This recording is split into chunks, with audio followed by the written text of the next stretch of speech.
Well, I think we all set, so let's start. Good afternoon and welcome to the 13th edition of SolinEnglish and other languages. My name is Diogenes and I am the coordinator for this project together with my colleague Suede Fawazi. Last week we started the activities with an opening round table with representatives of all the four languages that are part of the project. And today we're going to have our first lecture in English, which will be delivered by Dr. Daniel Ferraz from USP. Daniel will be talking about philosophies of language and their contribution to teacher and language education under the post-structuralist perspectives. The lecture will be moderated by Professor Clarissa Costa Silva. She's our colleague from the Department of Linguistics and Literary Studies at UESB, whom I'm pleased to present at the moment. Clarissa is currently an assistant professor at UESB, where she's been engaged in developing and hosting an English conversation group named Communication Café since 2014. She graduated in Letras and English from Unimontes, and she specialized in English language teaching from UFMG, and she also holds a master's in applied linguistics from UFU. Clarissa was once a visiting scholar at the University of Saskatchewan in Canada, and she was also a foreign language assistant of Portuguese at the University of Iowa in the United States. She's taught English for over 16 years now, and she's also taught at private language schools, public schools, and at the university settings. Among her research interests are the diverse universe of stories and narratives of students and teachers, and the endless curiosity around developing communicative skills in English language. So now I will give the floor to Clarissa to conduct the activities. Thank you very much. Thank you, Professor Diogenes, for the introduction. Yes, very nice to be here with you today and our guest speaker, Professor Daniel. First of all, I think it's very important to acknowledge Diogenes and Dr. Suede's idea of coming up with SolinEnglish.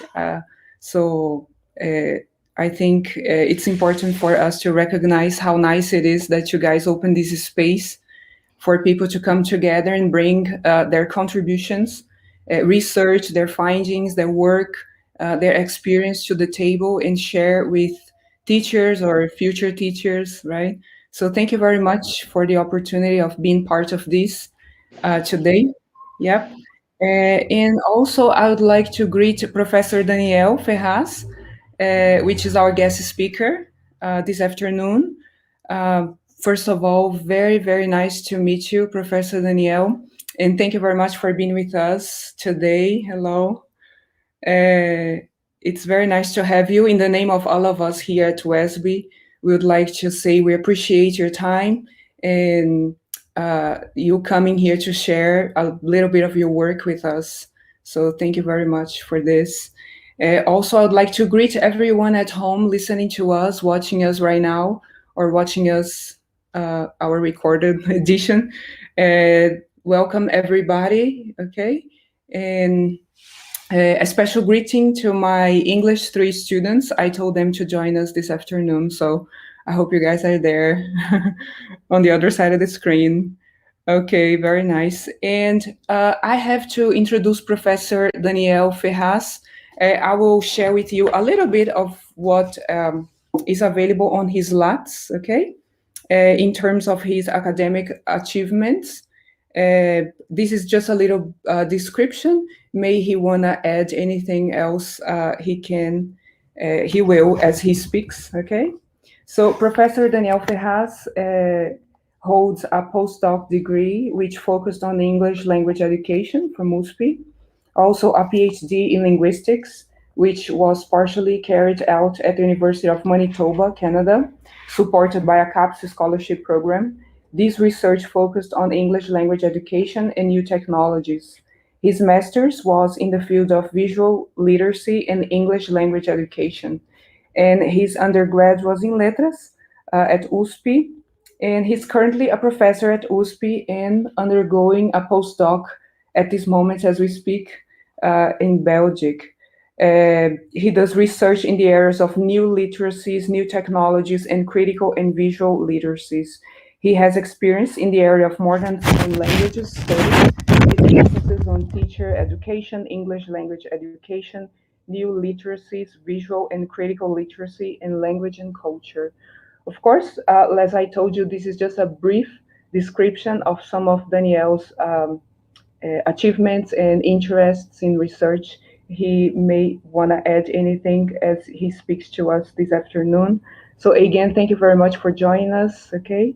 The name of his lecture today is Tough Nuts to Crack, Post-structuralist Philosophies of Language and Their Contribution to Teacher and Language Education. So I'll pass the mic to you, okay? May you need anything, we'll be right here to assist you. Okay, thank you, Clarissa. Thank you so much. Very, very welcoming. So hello, everyone. Good afternoon. It's so nice to realize that there are some people interested in talking about philosophy, especially philosophy of language.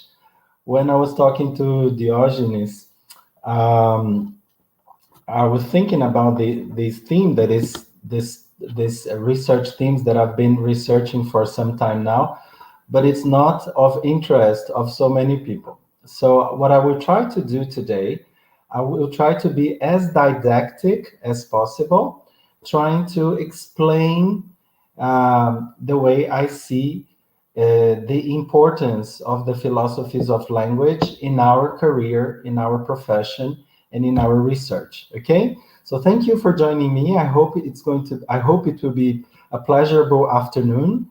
I should also thank Diogenes, a colleague that I admire a lot. We've been working together for some time now, writing, collaboration, and also Professor Swade for organizing this beautiful event, the traditional SolinEnglish, the 13th edition now. So, and I would like to thank Clarissa for joining me in this discussion. Also, Lais, who is in the backstage, and the organizing committee, okay? Thank you very much. Look, let me just tell you, my internet is a little bit not so stable today. So if anything happens, please let me know, write in the chat, or maybe Lais can tell me. But I'm here ready to switch to my mobile phone if anything happens. Let's pray that everything will be okay. So I'll start sharing my presentation right away. And let's start. Okay. I think Lais has to place it, right? Is it, Lais? Is it working? Yes. Okay. All right. So now, yeah. So, so as I told you, Tough Nuts to Crack. This is the title of my presentation: Post-structuralist Philosophies of Language and Their Contribution to Teaching and Language Education. So as I told you, I will try to show you my perspectives on some of the philosophies that I've been studying, and let's see what you think, okay? So the agenda for today, I intend to briefly explore some concepts of the post-structuralist philosophies of language. So the translation would be Filosofias da Linguagem Pós-struturalistas ou Filosofias Pós-estruturalistas da Linguagem, okay? through educational examples and other social spheres, and how these concepts, there's a typo here, can generate knowledge and pedagogies so that the language educators and teacher educators might have better conditions to deal with the difficulties we are facing in Brazil. So this is what I would try to do, okay, during this 40 minutes session. And I have a first question for you. And let me tell you that I am also following the presentation here on YouTube. I have the YouTube here with me, so I can check your answers. So I'd like you to interact with me, if possible, by writing your ideas or words in the chat. I think, and also, I think it becomes more interactive and more dialogical, let's say. So my question for you is, when we think of philosophies, what comes to your mind? The classics, something difficult or complex, or something necessary? So as I talk to you, can you please interact with me in the chat? When we think about philosophy, what comes to your mind? Can you write a word in the chat? Something that comes to your mind? Do you think it's a hard nut to crack, let's say? Something more too difficult? Necessary, very much. Thank you, Rodrigo. Lavinia said, hard to read. I agree, Lavinia. Some philosophical texts are very, very hard. Daniela just said, good afternoon. Necessary for Susanna Mizan. Hi, Susanna. Dear Susanna is there. So I'd like you to think about this idea. And today, let's see if I can deconstruct this idea that philosophy is something something that we usually avoid, okay, because we think it's too difficult. Of course, here I'm not saying that I think it was Larissa said they are not complex. Michele Avila said they are complex. Okay, it's complex readings, but at the same time, they are necessary, as Susanna Mizan has just pointed out in the chat. So I'll start by saying that philosophy or philosophies for Deleuze, from Deleuze and Guattari. And here we have Aristotle. He said, without friends, no one would choose to live, though he had all other goods. But for Deleuze and Guattari, the philosopher is the friend of the concept. So he or she is the concept in potentiality. So I'll start, and here I'm talking about the classical philosophy. So for Deleuze and Guattari, of course, the philosopher is the friend of the concept. So I think this is a very interesting idea. The philosopher is the one who creates the concepts, right? And a friend of the concept. And when you think about the philosophy of language, so this is from like a dictionary definition. Philosophy of language is the branch of philosophy that studies language, or the relationship between language and reality. So as we move forward, I will try to convince you that reading philosophy is something very, very important and something that changes our views, our perspectives of the world. So in my view, philosophy of language is a field of inquiry that helps us understand languages. So how languages see and construct societies, but also how they are constructed by society. So at the same time, language constructs certain types of societies, the societies are constructed by languages. And what kind of societies we wish to build. So this is a big question for the philosophy of language. Through language, what kind of societies do we, for example, Brazilians, wish to build? So if you have any questions or comments, if something that I'm saying is not clear, please interact with me in the chat, okay? Because we will have time to talk about your comments and your questions, okay? Especially if something was not clear for you, okay? Or if I'm talking too fast, Also, please send me a note in the YouTube chat, okay? So according to Montemor, she designed this perspective of the tree metaphor to talk about language education and philosophies. So as you can see here, this beautiful image of this tree. And for Montemor, when we look at the tree, so when we look at the canop here, okay, when we look at the canop, for her, when we're talking about language education or teaching and learning languages, the canop represents the practice. So the practice part of language education. The trunk represents the methodologies and the pedagogies. Okay, so here, the trunk, here we have kind of 3 trunks, right? Represent the methodologies and the pedagogies. Now, for Montemor, this is what we have been doing for the past years when we think about language education. We have concentrated on the canop, the leaves and the branches, and the trunk. But for her, there is a third level, that is the roots, in which the roots would represent the epistemologies and the philosophies. And you might imagine that I chose this image on purpose because you see the emphasis here on these beautiful roots coming out of the soil with this tree. So I'm going to give you some examples. One more comment. Still for Montemor and Deleuze and Guattari and others, this tree, these roots, the philosophical roots, they are also very rhizomatic, which means that there are many philosophies here intertwined and connected and dialoguing and sometimes not dialoguing. So this is important as well. Now, and just to finish these ideas from Montemor, she talks about these dimensions when we think about language education.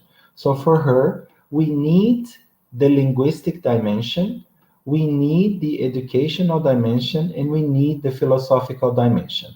And I will try to show you many, many examples of this. So let's see some examples from textbooks. This is an activity from a very popular textbook. And here you have popular names in the United States for both males and females, Taylor, Jordan, Casey, blah. And here, circle the names you know. What are some popular names for males in your country, for females, and what are popular for both males and females? So here you have a vocabulary activity, also pronunciation, listen and practice, and a listening activity. Now, when we're thinking about the canop, the practice level, you have the actions, listen and practice. Sometimes the teacher asks the students to listen and repeat. So listen the CD, listen to the CD, and then listen and repeat after the teacher. And what do students take home? What are students taking home when they do this kind of activity focused just on the practice? They take home North American names and language, of course, pronunciation, etc. Okay? Of course, this is very important. Okay? This is our job. This is something we have to do. We have to teach pronunciation, correct? When we think about the second level, the trunk of the tree, the methodologies and pedagogies, the teacher is using the communicative approach in this activity. And maybe students practice in pairs and answer these questions. Now, what is interesting here is that males come first. Names for males and then females. Pay attention to this. So what are students taking home when they do the pedagogical part, the communicative approach? They're taking North American names and Brazilian names. They are comparing North American to names in their countries. Are you guys following me? Now, if we think about the philosophical level as put forward by Valkyria, we are thinking about some questions, okay? And these questions can be done after the activity. For example, why North American names and then Brazilian names? Why not multicultural names? Why not mix international names here, for example? Also, the fact that names and identities and cultures are all interconnected. So what is the objective? I mean, what is the behind the curtains objective? What are the discourses that we have in a very simple exercise like this? Also, another question that we should ask, how can I adapt this activity? Do I have to teach this activity, or can I do something more interesting or interesting for our students? So here, what do students take home? In this case, so again, you do the practice, okay, let me go back. You do the practice. I'm not saying if you decide to use to do the activity, you do the practice, you repeat, this is very important. But then comes a third phase in which you can talk to the student and problematize some of these issues, right? So what are students taking home here? They are taking home language and thinking. They are thinking through language, okay? So let's move forward now to part 2, in which I will talk a little bit about some language philosophy concepts, okay? And again, here, as I told you, I will try to be as didactic as possible. And if you have any questions, we can continue the conversation later on. So I'll start with Bakhtin, the ideological sign and dialogism. So the translation here would be o signo ideológico e a dialogia ou dialogismo, okay? So let's see here 2 quotes from Bakhtin in terms of what is language for him. So here we have in dialogism, language is a continuous generative process implemented in the social verbal interaction of speakers. So this is emphasized here by me, the social verbal interaction of speakers. So here language for Bakhtin is social, is a social verbal interaction, okay? And another quote, and language as it appears when dialogical relations between speaking subjects are included. So for Bakhtin, there is always this interaction, this dialogue.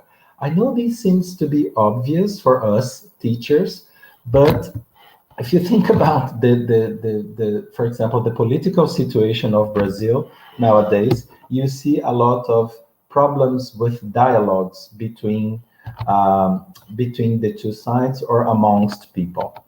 So let's see if we have a little bit more of theory, let's say. So here we have signs, context, and society. Meanings emerge in society, and society is not a homogeneous mass, but is itself divided by such factors as social class. And here for Bakhtin, signs do not therefore have fixed meanings, but are always inflected in different ways to carry different values and attitudes.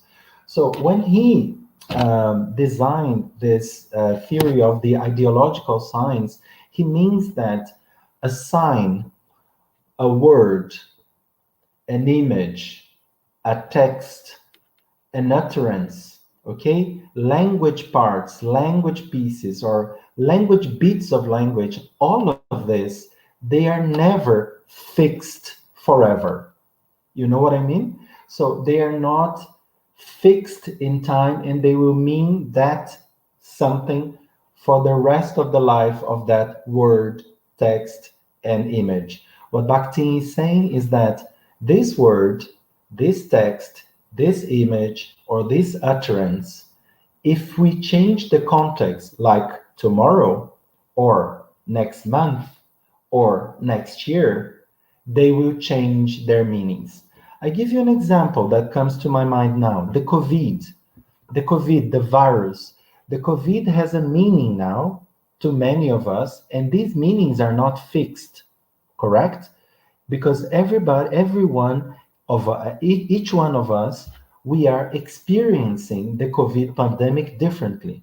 Some people are very comfortable in their houses, in their homes. Some people are not. Some people can attend this talk we are doing now because you guys, you have internet connectivity, a computer, conditions. Some people don't. So the COVID is never a fixed meaning. It is a virus, of course, but the way we interpret it is very differently. I'm going to give you some examples from modern and contemporary art. And if you can interact with me right now in the chat, I'd like to ask you to tell me what you see here. So, for example, I see one word, impressionism, or beautiful, or red, or park, or lamppost, or it's raining, or you see the name of a city. So if you can help me there with the interaction, I would thank you very much. So tell me what you think about this one. Okay, I see colors, rain. The second one, art. Okay, see if you recognize what you see there. Okay, this one here.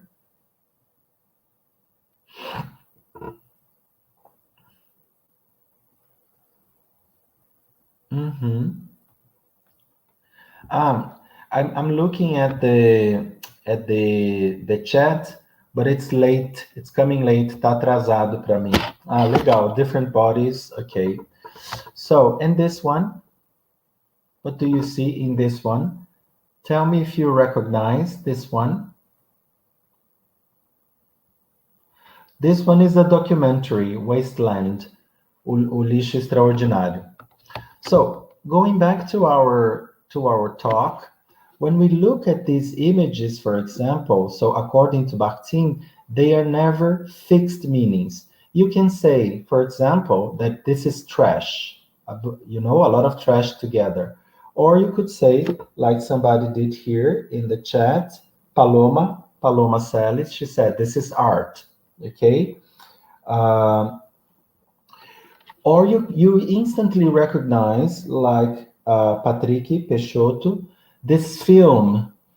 It's a film, it's a documentary. It's called Wasteland, O Lixo Extraordinário by Vic Muniz. It's a beautiful documentary of garbage collectors, catadores de lixo, and they make art out of it.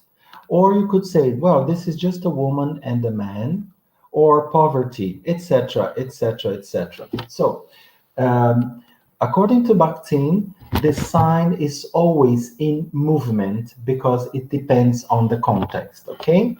And this is very important for the second part, in which I will talk about the construction. So, moving on, I have some more examples for you. So if you have like the sickle and the hammer, when they are put together like this, and this is one of the examples that Bakhtin uses in his books, this represents something else, this combination here, right? And you can tell me in the chat what this combination here represents. Or we can talk about this one, pão com mortadela and coxinhas. So, of course, this is a coxinha, and this is pão com mortadela, very typical Brazilian food. But in the context now, after the elections of 2018, this combination here, the coxinhas and the mortadelas, they have acquired other meanings, okay? These two started representing a war, a fight, and the polarization between two ideological conceptions, let's say, political conceptions, okay? So if you're following me, we're moving on to the second part, and I chose the one of Derrida's most important philosophical language concepts. Remember, this is language. Então, a gente está falando aqui de língua e linguagem. É por meio da língua e da linguagem que a gente faz essas reflexões filosóficas, okay? So here, So for Derrida, deconstruction is always a verb. So it's not something like Bakhtin. In Bakhtin's ideas, it's not something fixed, it's a verb. It's always happening. It does not mean destruction, but reconstruction. So deconstruction does not mean to destroy something, but it means to understand and reconstruct. It's a philosophical movement, okay? It is a linguistic movement, and it tries to understand the pillars of modernity. So the Enlightenment, the scientificism, and the rationalism are some examples. So what Derrida tried to do, he tried to understand through language, so how language operates. He tried to understand, for example, the division of the rational, the body, and the soul, why the scientific discourses, they are so much more considered and important than the other discourses, for example, in indigenous cosmologies. Okay, so scientific discourse is always in the center or at the center, and indigenous community cosmologies and knowledge will be in the periphery. So he tried to understand all of these language movements, as I will show you with many examples now. So one example for me, for Derrida, is the deconstruction of the binary oppositions or the binary opposites via language, língua e linguagem, in which the center and periphery, they alternate depending on the context. So you see a lot of the dialogism, the dialogue, okay, that Bakhtin also put forward. It is a philosophical movement, deconstruction. It is a political movement, but it is also for life. So let's see some examples here of binary oppositions.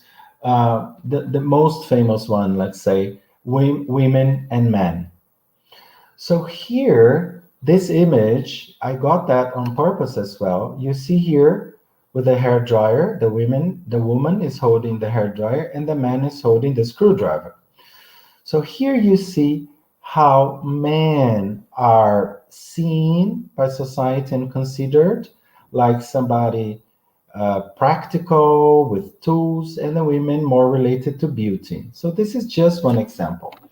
But in most contexts, men are usually put in the center, okay, and women in the periphery, so outside the center. So man is always worth more. They get more money in their salaries.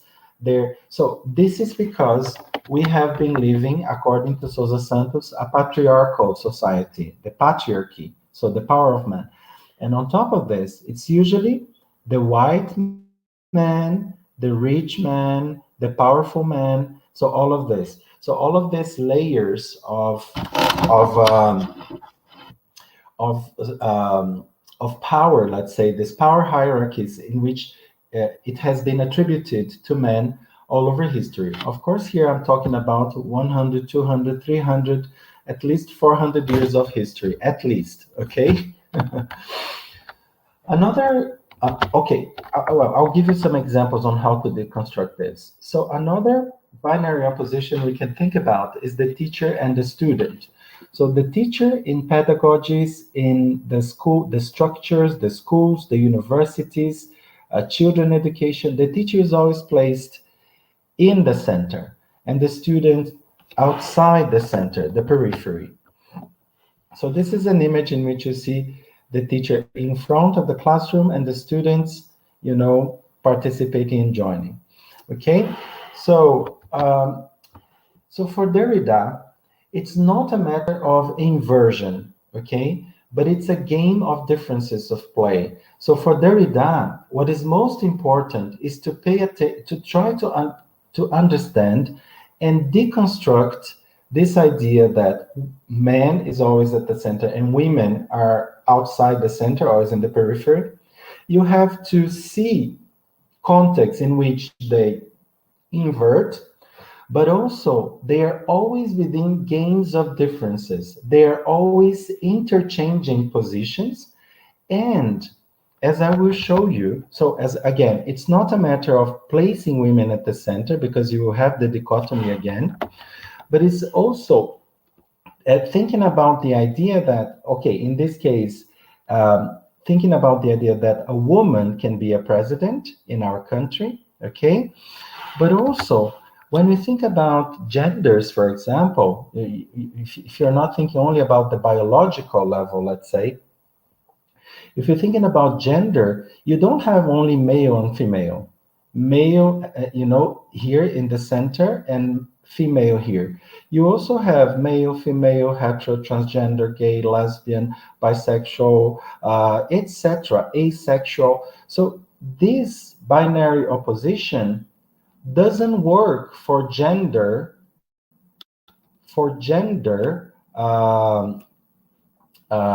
combinations, let's say. So you see what I mean? It's not always a binary opposition, but it's also always a game of differences. So depending on the context, this game will place that concept in the center, and etc. And this is very important for us to think about when we think about the teacher and student relationship. For example, it's clear now that with digital times, some students, they are placed here in the center because the students teach the teacher, So it's always paying attention to this game of differences and these movements, okay? So what are our challenges if we think about Derrida's deconstruction? Our challenge, and I'd like you to interact here with me in the chat, is how can we deconstruct some of the binary oppositions that we see in society, but also the binary oppositions that inhabit us. They are inside ourselves, in our minds, in our actions, in our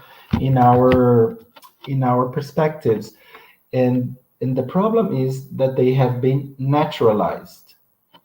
You remember, Bakhtin, you believe that these dichotomies, they are fixed. So I have many examples here for you. How can we deconstruct the polarization of national politics in Brazil right now? It's a very big challenge we have to face, okay? And deconstruct means reconstruct. It can involve dialogue, or it can involve a protest, a demonstration. Each one of us, we have to think about how to deconstruct some of these binary oppositions.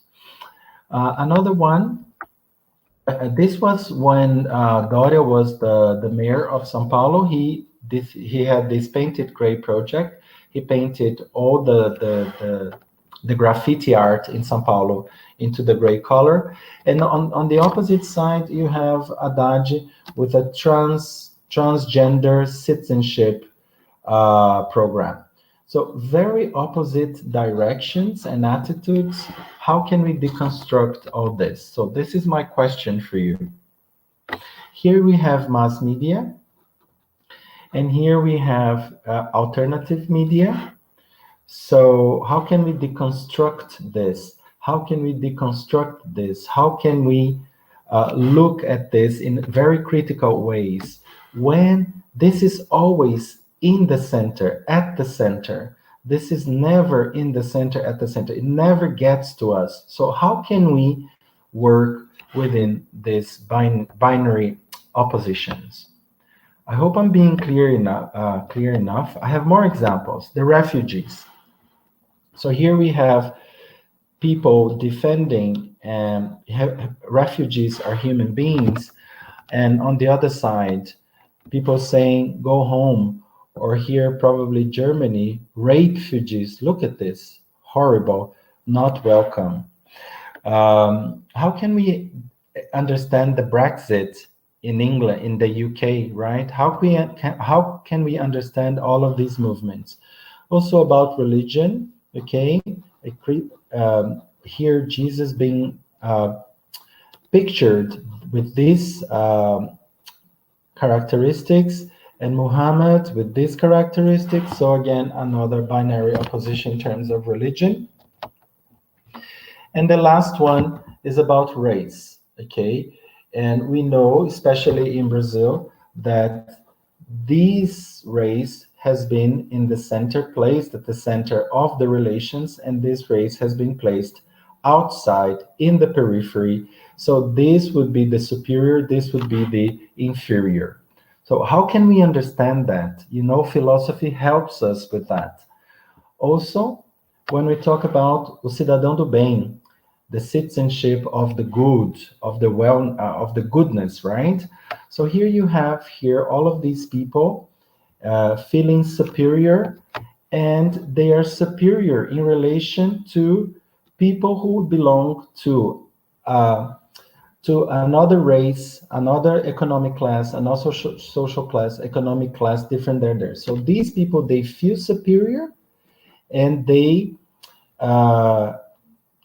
kind of humiliate, right? In this case, it's Mateus, the motoboy from application, who was humiliated by this guy. It was a racist attack. Yeah, he said, "Oh, you envy this color." Oh my goodness! And how can we deconstruct this? What's going on with our students now in the pandemic, in which some students are well at home, and some of them don't have even conditions to eat. I know it's very hard and it's very painful to go through this deconstruction processes. And you know why?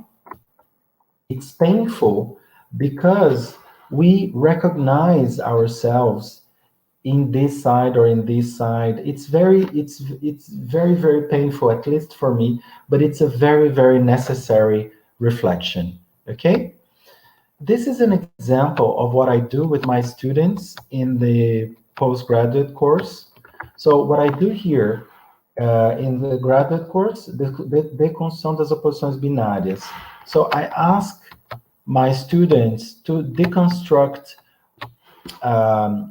women and men, truth and lie, culture versus primitive, body and soul, teacher and student, native speaker and non-native speaker. And I ask them to think about the great universal truth and try to deconstruct them in a very creative exercise. For example, medicine can cure the human being, globalization unites everybody. So all of this universal truth. It's a very, very interesting exercise, okay? It's an excellent activity. You can do this with every level, and you will see a lot of interesting discussion for sure. So I also ask the students to think about qual par é geralmente o centro, né? Como subverter, desconstruir all of this. So I'm about to finish my presentation, and what I'd like us to do right now, it's my final activity, let's say, and I'd like you to interact with me along the chat, if possible. What do you see? And my questions are, what do you see? So I'm going to show you a video. It's a video clip of a band. It's music. So I'd like you to write in the chat, what do you see as ideological signs? My question is, what are the meanings you see there? For example, you see poverty, you see happiness, you see injustice. So keep writing in the chat, what are the meanings you see in this video? And then dialogism. Is this video dialoguing with Brazilian society right now? So this is my question for you. Is this video dialoguing with what's going on in Brazil right now? And with you personally, how does this video have an impact on you right now, together as we are about to finish this presentation? Opposite binaries that need to be deconstructed. Do you see binary oppositions that need to be deconstructed? For example, justice and injustice, rich and poor. I don't know. think about all of this. So number one, the meanings. Is this video dialoguing with you right now? And the binary oppositions you see, okay? So I'm gonna show you the video. Let me just check if my volume is okay. And again, can you please interact with me as you see this video, please? Thank you. I'll be checking here the chat. So let's see.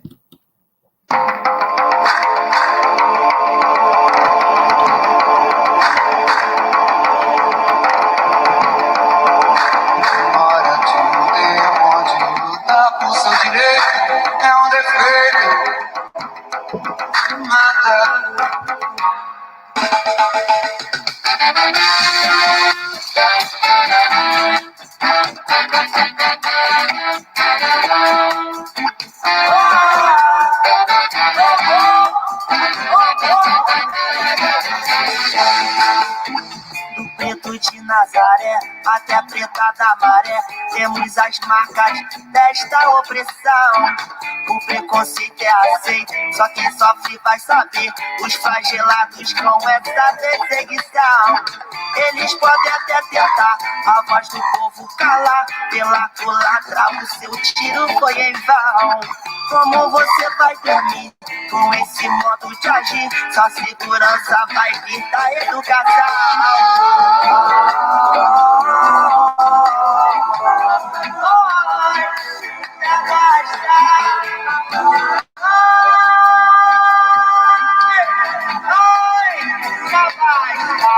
Memória de um tempo onde lutar por seu direito é um defeito que mata. Memória de um tempo onde lutar por seu direito é um defeito que mata. Dos humilhados e ofendidos, dos explorados e oprimidos, dos que lutam e querem a mudança, dos que nunca perdem a esperança. Se isso for um ajuda da realidade, por todos os nossos martírios da sociedade, pode parecer difícil, temos capacidade de ver além do ouro e da prata.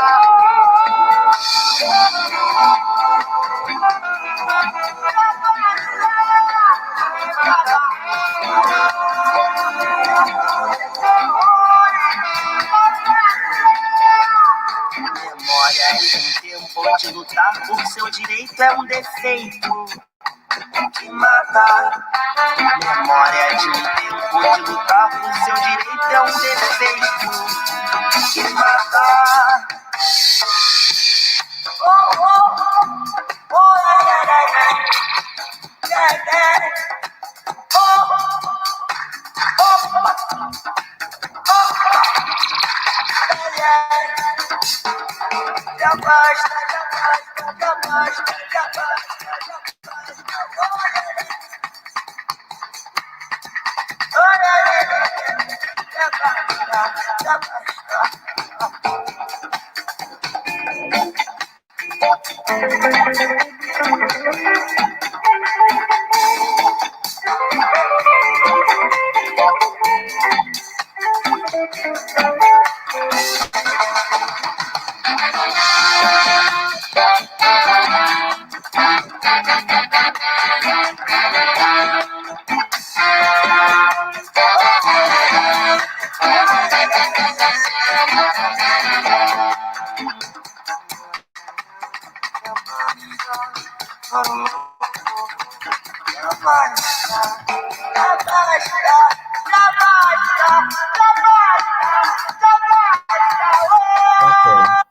Yes.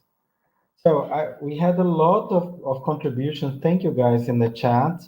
So Patrick and Lavinia, they started talking about poverty, violence, peace, ignorance versus education, hope, freedom and fear. Julia talked about faith. Rodrigo, opportunities. Daniela talked about intolerance, and Anna, discrimination. Knowledge is power. Negligence. need to be deconstructed. The hate at Lavinia, we need to deconstruct, guys, the hate against minorities. Yes, Lavinia. So where does this hate, do you remember, Lavinia, I showed o cidadão do bem? Okay, if you are a prosecutor, an desembargador or something, you feel superior because of your whiteness, because of your race, because of your money, your economic condition, and you feel superior in order to humiliate and hate the poor populations. Very difficult and many challenges we face. You saw that liberty or freedom, it was crossed by the bullet, whereas homophobia was not crossed, for example. You see? So a very, very interesting material for us to work with our students. And when we asked about the meanings, we had a lot of meanings that you wrote in the chat. And dialogue, is it dialoguing with you right now? How has the video impacted you right now as we witness all of this that we are suffering in Brazil right now? And the opposite binaries, right? So at least for me, so remember we talked about Bakhtin, the ideological signs. So for me, these are my meanings, okay? São os significados que eu tirei.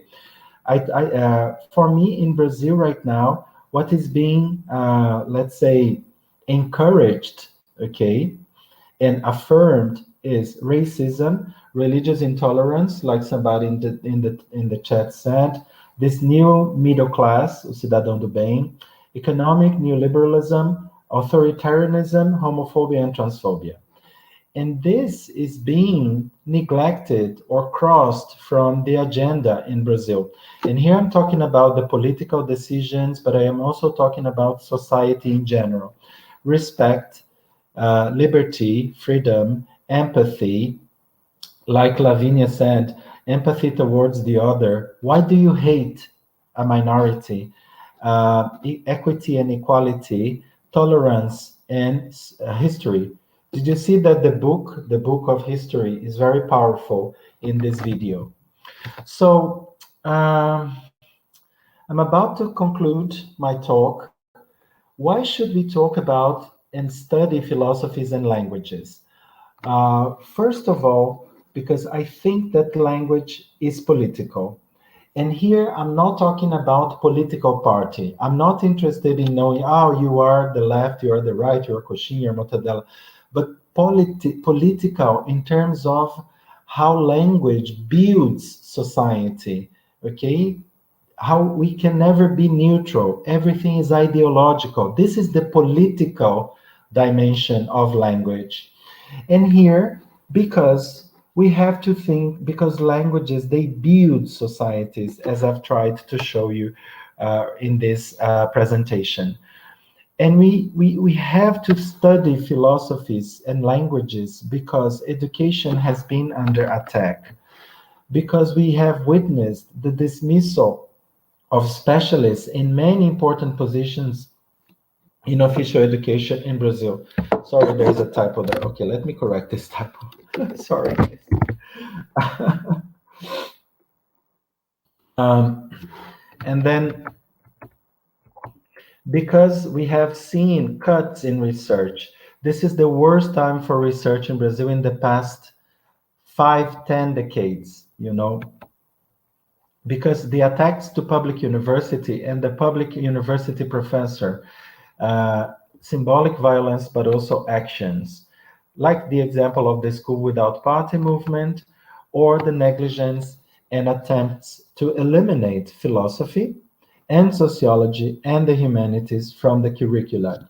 So you see all this happening now in Brazil, and maybe if you are following me, it's very easy to understand why they are trying to attack us, and also they are trying to eliminate philosophies and sociologies and letras, everything, the humanities from the curriculum, because our contribution to thinking, to critical thinking, is enormous. And I'm not saying, guys, that you have to agree with me. I tell my students, please disagree with me, Tell me that I'm wrong. I need to learn with you. Okay, it's not a problem. If I said something wrong here in this talk, please let me know in the chat, and we can construct the knowledge together, right? By negotiating. So this is why it's easy to understand that philosophies are being under attack right now. Okay? And the contributions to teacher education and to life, I think, philosophies of language, for they investigate the roots of society, they contribute to its understanding. They help us understand why we are the way we are. Concepts such as dialogism and ideological science help us understand how language is always contextual and always being constructed. Concepts such as deconstruction help us see many binary oppositions we believe, experience, and maintain many times in naturalized ways. We don't realize that we maintain these binary oppositions, okay? And they all help us understand our views of language and pedagogical practices.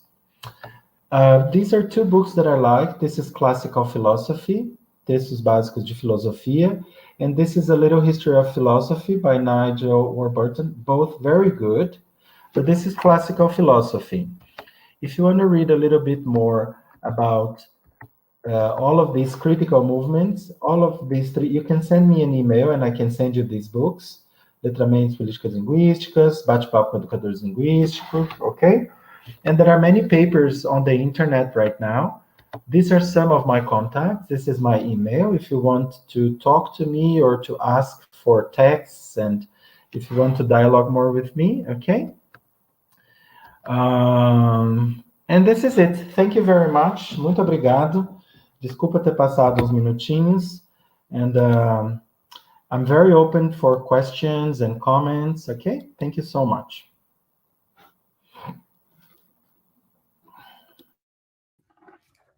Thank you very much, Professor Daniel, for this lovely lecture.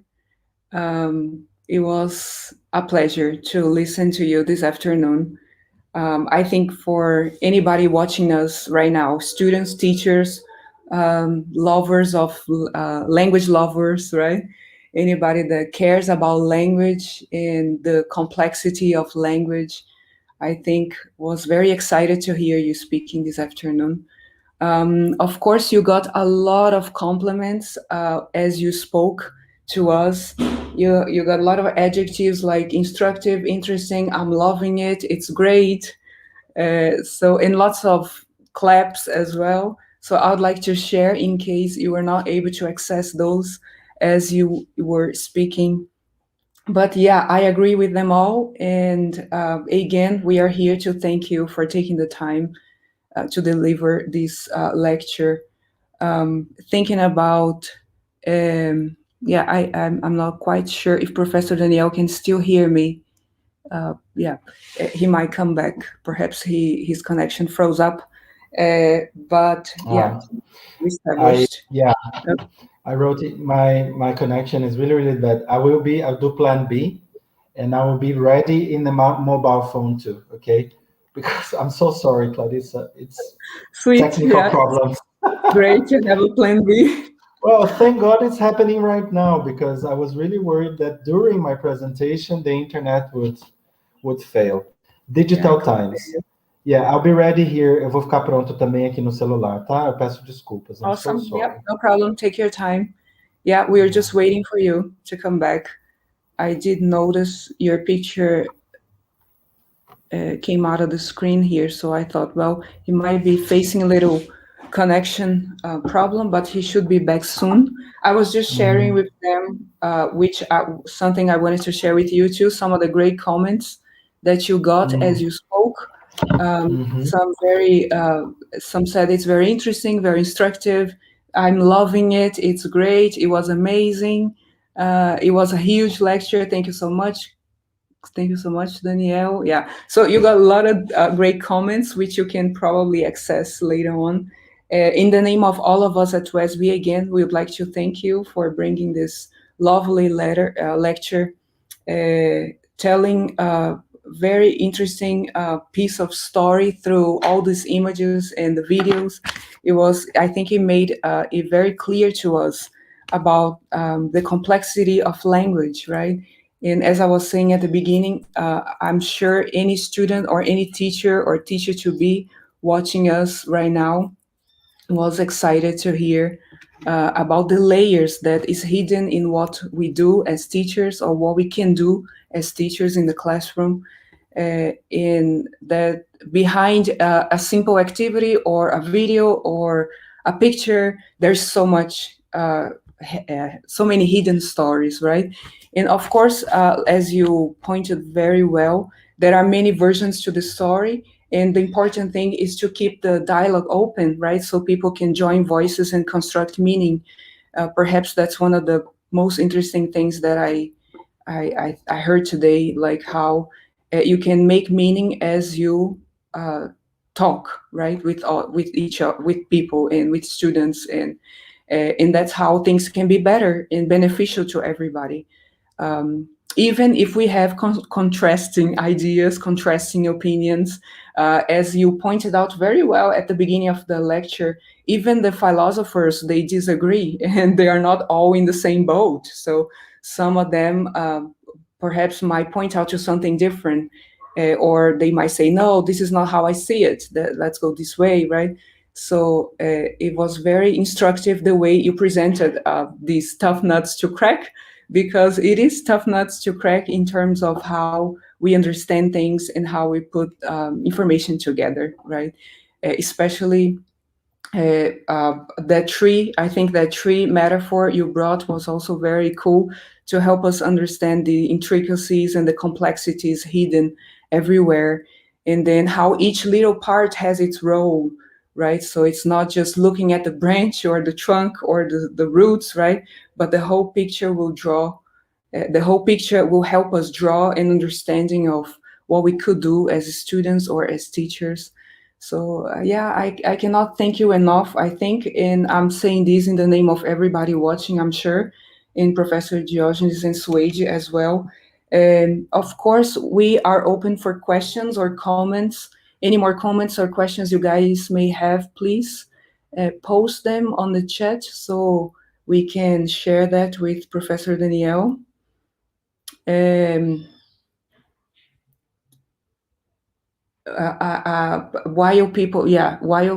was lovely and interesting afternoon. Thanks, Professor. Yeah, so you're still getting some comments. While somebody comes up with a question, I was thinking of a teacher I had that she also studied at USP back in time.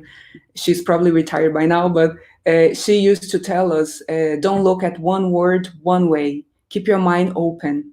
I think when you showed us the different pictures and the video, was this one of your thoughts behind? Like we're talking about language philosophies, and is this one of the language? What is the language philosophy behind that semiotic aspect to your presentation?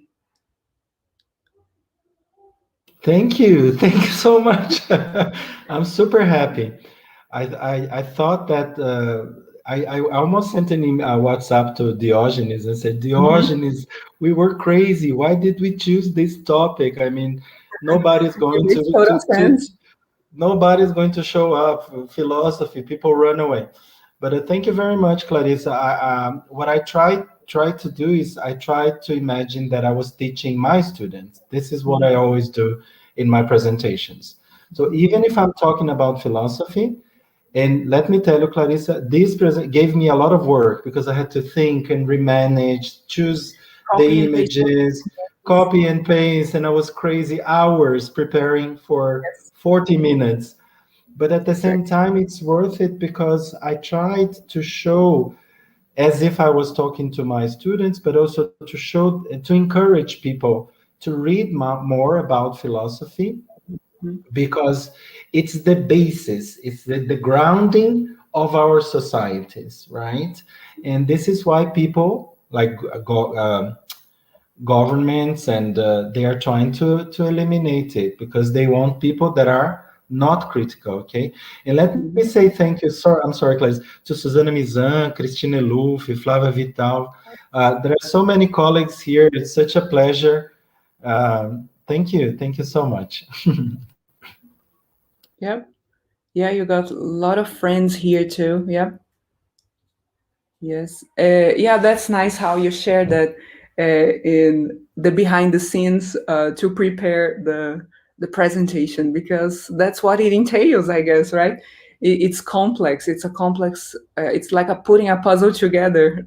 Perhaps that's why tough nuts to crack. It's all these different thinking to bring them to the table and to make people curious about it. So, I know. yeah, It's a challenge. you did it. I think, you did it. let me just tell you, there is a question by Susana Mizan on the screen. I don't know if you can see. Skipped that. Perhaps the girls can highlight where it is. It's right in the screen, in our screen behind us, not in the chat, in StreamYard, on the screen. Sorry. How has? Okay. Sorry, guys. Yeah, I was looking at the chat box. How has the online teaching during the pandemic changed the dynamics of teacher-student relationship? Okay. Okay. Thank you, Susana. For me, changed everything, Susana. And so thinking about the deconstructions that I presented, my biggest challenge now is to deconstruct this opposition between face-to-face body interaction, okay, and digital, no body, and a different kind of interaction. So in this one, you see the students, you can hug the students, you can get closer to the students, you come to them, hey, do you have any questions? Can I help you? And now with the digital, many students are with their cameras off, and that's not a problem because they don't want to appear. Some of them. So I think this needs to be deconstructed. And how can we, if you believe that the body is important in the face-to-face interaction, which is my case, how can you transfer this to the digital? Because we are not, we are not, there's no escape. We will be teaching in digital for some time now. And so how can we do that? So it's a very, very important deconstruction, but I think that online teaching during the pandemic changed everything, changed the relations, the evaluation system, how students interact with classes, okay? But Susana, there's something that did not change. If the teacher knows the objective of that class, knows what he's doing, what does he want with that class, with that course, with that discipline, I think this is something that didn't change, at least for me. And this is the experiences that I've been having in undergrad, na graduação, and the graduate, pós-graduação at USP. But many changes, many challenges. For example, the inclusion-exclusion. How can we deal with this and deconstruct these very strong binaries? Okay, because one is included and the other is excluded. How can you do that? I'm going to give you an example. As soon as the pandemic struck in São Paulo, I asked my students who are living at CRUSP, at the dormitory at USP, and then I said, look guys, if you have any problems with internet or getting the text or anything, please, you have my WhatsApp. We can do a class at WhatsApp because WhatsApp, it's kind of free, let's say. Kind of. But also I can take my car or can take the bus and I can print the text and take for you. These were my proposals for us to try to break this idea of the inclusion-exclusion. There are many things that the teacher can do. The evaluation it cannot be the same for the included and the excluded. It has to be different because they're in different positions. This is how I see the deconstruction playing, okay, and turning the excluded included, and keeping the included because he's included already. So when you change the evaluation, when you think about the contents, it has been a big challenge, I think. Yes. Yep. Some adjustments. Pedro also has a question. How can we act in help to support the future populations to get through all these linguistical, philosophical, unequal questions? My goodness, Pedro. Oh, Pedro is Ferraz too. Yeah. Future population to get through all these. Yeah, Pedro, thank you for the question. It's a big question, actually. Yeah. I think, Pedro, that what is possible now. So I'm talking about my experience as a teacher educator, formador de professores. What we can do now is stay together with our students. So have this micro actions, support our students. This is very important right now. As I was talking to Susanna before this question, dialogue, talk to students, talk to all of them, talk to the included, talk to the excluded. How can you support their learning, their education, okay? How can you support their mental health, okay? How can you try to teach good quality classes, even if it's online, okay? It's very different if I gave you like a presentation like this, like reading, or something in which, to a certain extent, my body here is trying to connect with your body there, Pedro. I was trying to talk to you in the chat to see all of you interacting with me. Is it perfect? No, it's not. But we're trying. We are trying things, So Pedro, I think we should work with teacher education and work with this education and formation of the teachers right now. That's something we can do. Now, when we think about the future populations in general, oh my goodness, I hope to have made clear that philosophy of language help us understand why we are experiencing this polarization in the country. Okay, why education is so important. And here I'm not saying that this should be here and this should be here. What I'm saying is philosophy is very important for us to understand these ideological positionings. Also to understand that these ideological signs, for example, left and right, or any of them, teacher and student, man and woman, as I showed you in the presentation, they change and they can change. So Pedro, there's hope, okay? I think we need to be together now in this very difficult moment. We teachers, language teachers, educators, this is what I think, and get together to form a net of dialogues so that we can help and support each other. And especially from the attacks that we have been suffering as academics, as teachers, as public university, as private university, as higher education. Yes. It's been very difficult, but there is hope. Okay, Pedro? And try to talk to somebody in your family one day. Maybe it works, maybe it not, maybe it doesn't work, but we have to keep on trying, okay? It's difficult. I myself, Pedro, sometimes it's very difficult to believe my words, okay? Philosophically speaking. But we have to try. We have to try to support because we are teachers.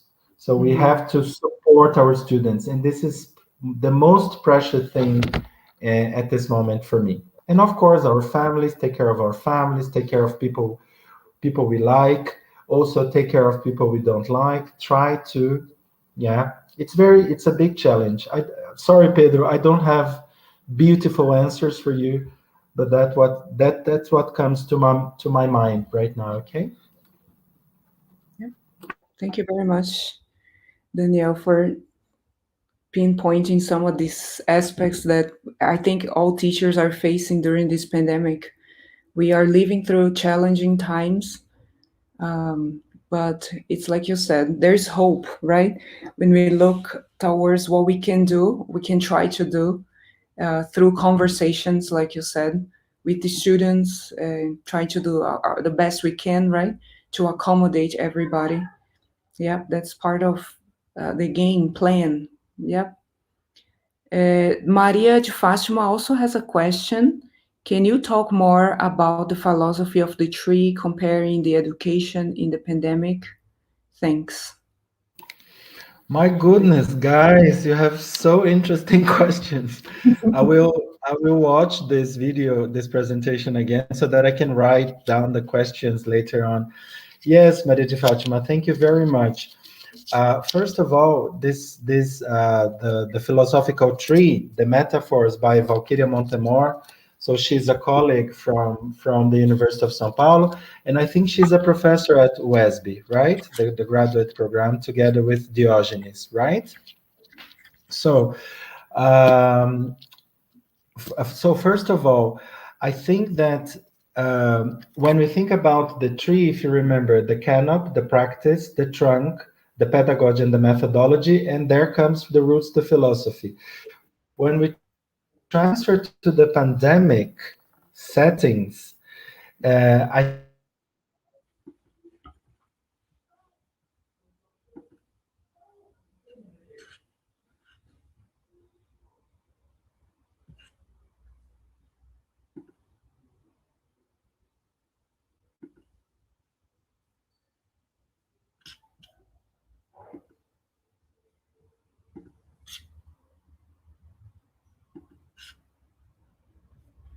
Okay. Okay, I think perhaps Professor Daniel's connection failed again. I'm not quite sure just yet. Or is it mine? Perhaps, yeah, mine is still working. Yeah, so, yeah, I think his connection failed. He was in the middle of answering Maria de Fátima's question, right? Talk more about the philosophy of the tree comparing. Yep, he should be back. He should be back trying to fix it. Yep, there he is. Yep. I'm sorry, Sorry. Clarissa. I'm sorry, guys. It happens, yeah. That's one of the challenges we are overcoming through this teaching online. That's good. I think we can hear you again. Let me see. Yeah, I think it's back.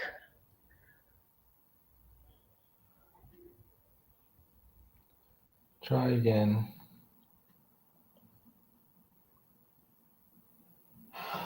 Yep, we can hear you. Perfect. Just before Daniel continues, is there any other questions for this one? If anybody has any other question, okay, or comments, you can post it on the chat box. We might still have a few minutes to touch base if that works, right? Of course. But yeah, let me see here.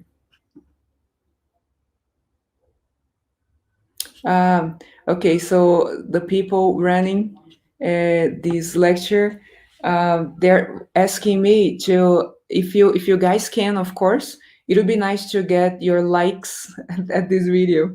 I don't know how you can do it. I'm not on YouTube right now, but if you are connected through YouTube, perhaps you can like Professor Daniel lecture, okay, by clicking on like button, I suppose.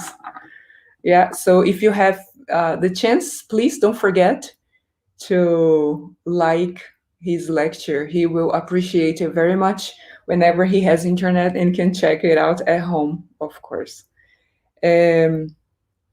Yeah, so I don't know if anybody else other than Maria de Fatima has any other question, but if so, feel free to post. And if we can, of course, we'll try to touch base on some of them. If we are running out of time, Lais, I need you to tell me how much. Okay, he's back. I tried to open here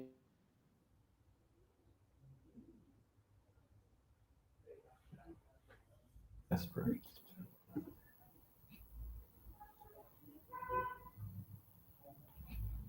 Copy it. Yep, we can hear you now. Perfect. I think we can hear you now. Is it working now? It's working. Yeah. Yes. I do apologize, Clarissa. I'm trying to get from my mobile phone. I think eu vou tentar entrar pelo celular, tá bom? Eu acho que o celular, ele estava dando erro pelo celular. Ai, gente, que vergonha. I do apologize. Eu acho que agora eu consegui pelo celular. Deixa eu ver aqui. Vê se eu consegui pelo celular. Yep, we can hear you good. Now it's gone, right? But he's coming back. Yeah. Yeah, perfect. Tá me ouvindo? Yes, perfect. Agora eu tô no celular e no 4G. So I think nothing's gonna happen. Guys, I'm sorry, I apologize. No problem, it's working. Good job. So let me just answer Maria de Fatima. Sorry, Maria de Fatima. You see lots of digital, but when you think about the tree, Maria, the metaphor of the tree, I think the challenge is for us to think about the metaphor in the digital world as teachers. So what is the practice, the canop that we are doing, okay, that are different from the face-to-face? What are the pedagogies and methodologies we're using? And what are the philosophies supporting this? Okay, Maria de Fatima. So for me to be clear, I gave you the example of the lecture class. The lecture class is like this. Blah, blah, blah, blah, blah, blah, blah, blah, blah, blah, blah, blah, blah, blah, blah, blah. So if you do that in face-to-face, and you're doing this in the digital, there's no change, okay? There is no change. And what is the philosophy involved in this kind of, and I'm not saying, I mean, there is room for all kinds of classes. But what I'm saying is, this kind of class, the view of language is that the student will listen, pay attention, and memorize. Okay? So the teacher, blah, blah, blah, blah, blah, blah, I'm talking about higher education. And the students take notes, and this in general, okay? So the philosophy is this, is the teacher as the knowledge, and students as not knowledgeable. So if you're doing something else, if you're asking students to interact, it's another view of it's another philosophy of language teaching. So there are many philosophies of language teaching that we have now to accommodate in the digital settings, Maria de Fatima. And this is the challenge, because when we were face-to-face, there were many things we could do. Okay, even the synergy, the energy of students and the teacher exchanging and all this, now we don't have this anymore. So I think the tree by Valkyria is very useful at this moment for us to think. The practices we're using in the pandemic, I mean the teachers, the methodologies we're using, are they the same, or we have to change? We have to adapt the methodologies. And also the philosophy. What is the philosophy of your course?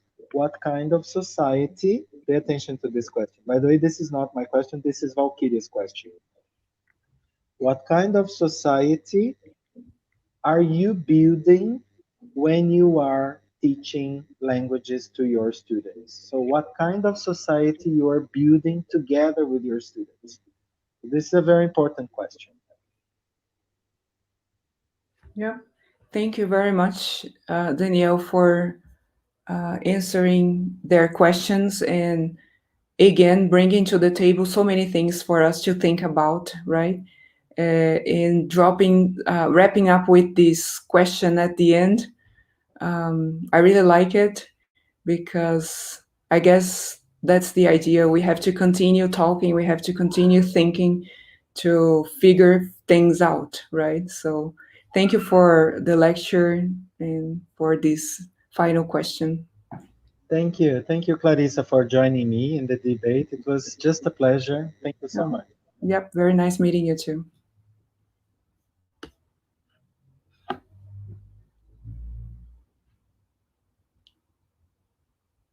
We can't hear you, G.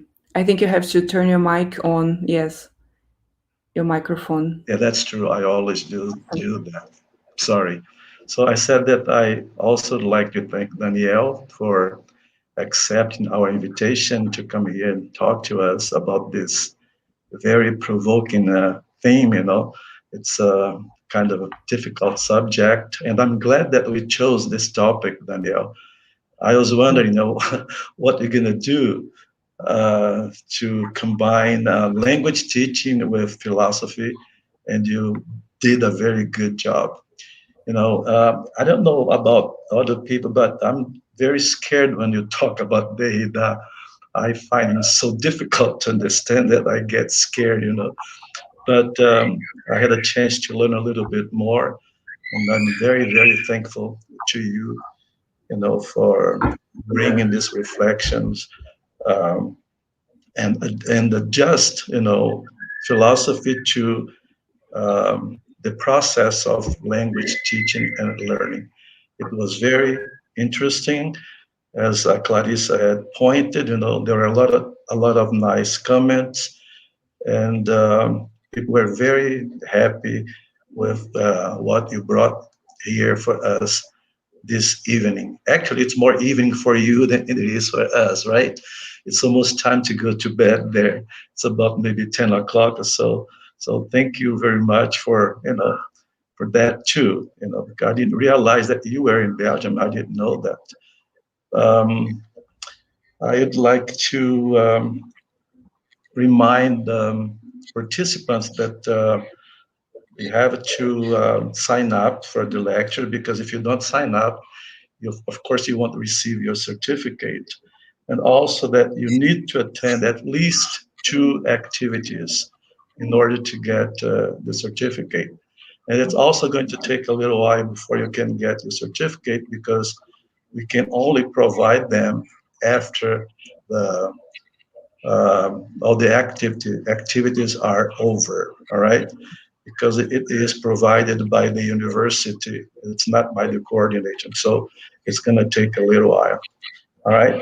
Also, I'd like to announce our next activity, which is going to be in English. It's going to be a round table. The title of the round table is Challenges and Opportunities in Foreign Language Education in Brazil. This is the general theme, and Rajan, Savio, and Thelma Jimenez are going to participate in this round table. And of course, each one of them is going to bring a topic related to the general theme of the round table. Okay, it's going to be next week at the same time, from 4 to 6 p.m. And then after that, we're going to have one lecture in French and one round table in French. And then one lecture in Spanish, one round table in Spanish, and one lecture in Libras and one round table in Libras. And then we're going to have our final, final activity, okay, with a cultural program, all right, at the end of the project. So please don't forget to leave your like that if you enjoyed the lecture, because that's very important for us, to keep on going with our SolinEnglish, right? Thank you for attending. Thank you, all of you. And again, Danielle, thanks again, okay? It was Yeah, excellent. All right. thank you. And Thank you so much. you'll see you guys next week. Clarissa, thanks a lot for moderating the lecture. And of course, my thanks also go to the technical, committee there, a commission. Good night and see you next week. Bye-bye. Thanks. Bye-bye. Bye. Thank you. Bye, guys. Thank you.